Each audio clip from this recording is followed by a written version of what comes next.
Thank you. It's an honor to be here, and I thank you for asking me. When I was in junior high school, my most unfavorite class was speech. And that's one thing I swore, especially after getting out of high school, is that the one thing I would never, ever do again was give a speech. And now I do it at least every other week. The thing I hated next, right after giving speeches, was writing term papers. Hated writing term papers. And now, that's the way I make my living. But the one thing I did swear to my father, because he wanted me to go to work in his store. He sold office equipment. And he really wanted me, he built the whole thing up for me to take it over. And I said, you know, there's one thing I know for sure, Dad. I will never, ever be the head of a company. It just goes to show that no matter where you think you're going, you never know where your life is going to lead. The one thing I've always tried to do is to follow my passion and take certain hints along the way that maybe what I thought my passion was really wasn't my passion, that maybe I wasn't that good at it, and maybe I should rethink my passion. My first passion was racing cars. I lived, ate, slept, dreamed cars all the way through high school. And just before I was going to graduate, I was in a horrific accident where I shouldn't have survived. And that allowed me to rethink my passion. Then my passion became, once I got into junior college, my passion became social sciences, anthropology. I really wanted to be an artist. I really wanted to be an illustrator. And my father said, absolutely not. You will not become an artist. Artists don't make any money. That's no way to make a living, not in my family. He said, you can do it if you want, but of course I'm not going to pay for it. You're going to have to do that on your own. And knowing me, as my father did, that I was basically a lazy person, and I was going to take the route of least resistance, I decided to go to get a degree in anthropology. And a friend of mine said, well, hey, I'm applying to USC, and why don't you apply with me? Because I'm going to business school, but they've got a school down there of photography. You know, it's great. It's easy. It's easier than PE. I said, wow. I said, that sounds good. I love photography, you know, and next to art, and I'd spent some time doing photography, and I said, I like that. I'll do that. Okay, that sounds fun. So I went down there, and it wasn't a school of photography. It was a school of cinematography. And it wasn't really even a school of cinematography. It was a school of cinema. And I said, you got to be kidding me. You mean you can go to college to learn how to make movies? It seemed insane to me, and at the time, there weren't very many people doing it. Of course, the caveat was that if you're a cinema major, you have absolutely no chance whatsoever of ever getting a job. So you could become a ticket taker at Disneyland, or maybe shoot industrial films for Boeing aircraft or something, but basically, you would never end up in the movie business, which was fine with me because I didn't want to really be in the movie business anyway. I liked documentary films, but I loved movies. And when I got to film school, I'd never gone to the movie. I mean, I'd gone to the movies, but mostly to chase girls. I went to, I didn't get a television. We didn't get television until I was like 10 or 11 years old. So I really wasn't that understanding about movies. But the second I got there, I discovered my passion. Suddenly, there was something that I loved, that I knew I was very good at, and that I didn't mind working 24 hours a day, 7 days a week doing. As a matter of fact, they had to pull me away and make me go to sleep and eat and do the other things that you have to do to sustain your life. I was very fortunate.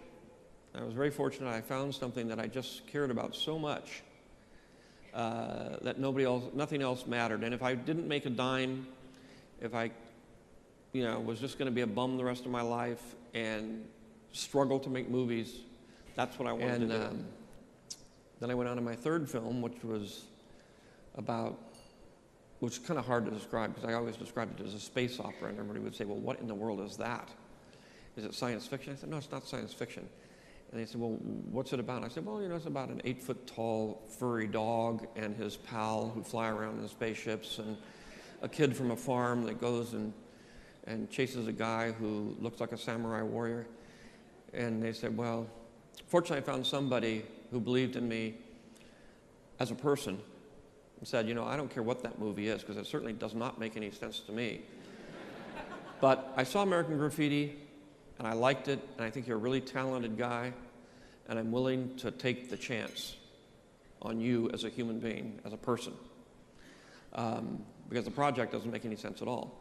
And that executive stuck by me through the whole process of making the movie, and had to deal with a rather difficult board who didn't quite understand what I was doing. That film obviously was Star Wars, and it worked out for everybody. And at the end,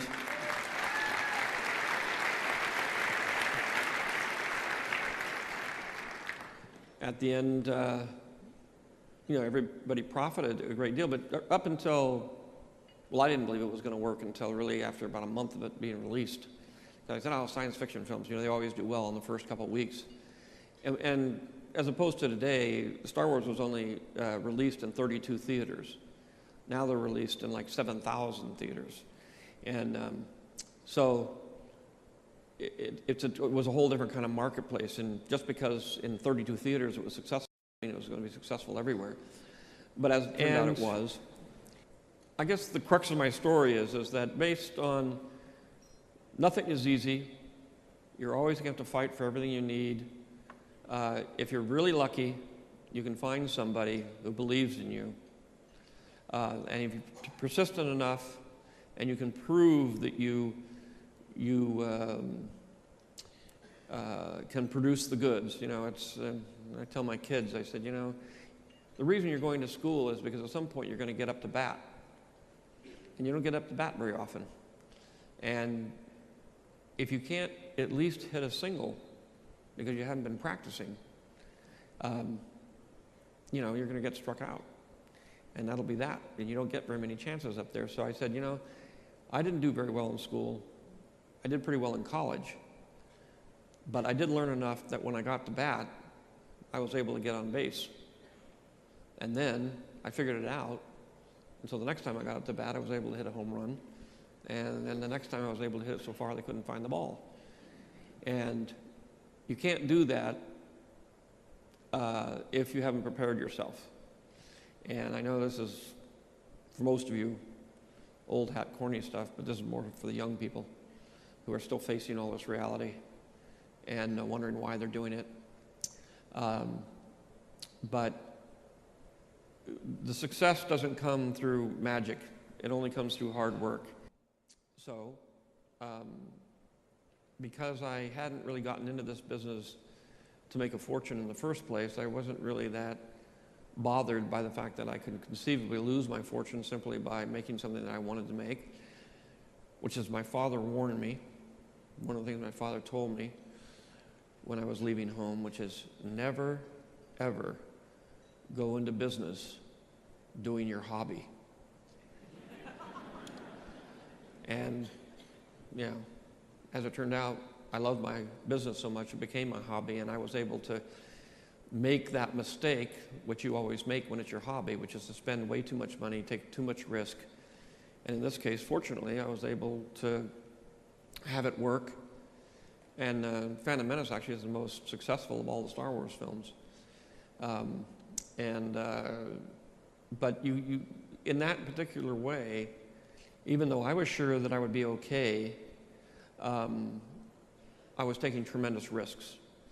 And I think without those risks, it's very hard to achieve, break out of the mold and actually achieve beyond what most people, I've been able to sort of achieve beyond my wildest dreams and everybody else's wildest dreams, mainly because I've done things that everybody expected to fail.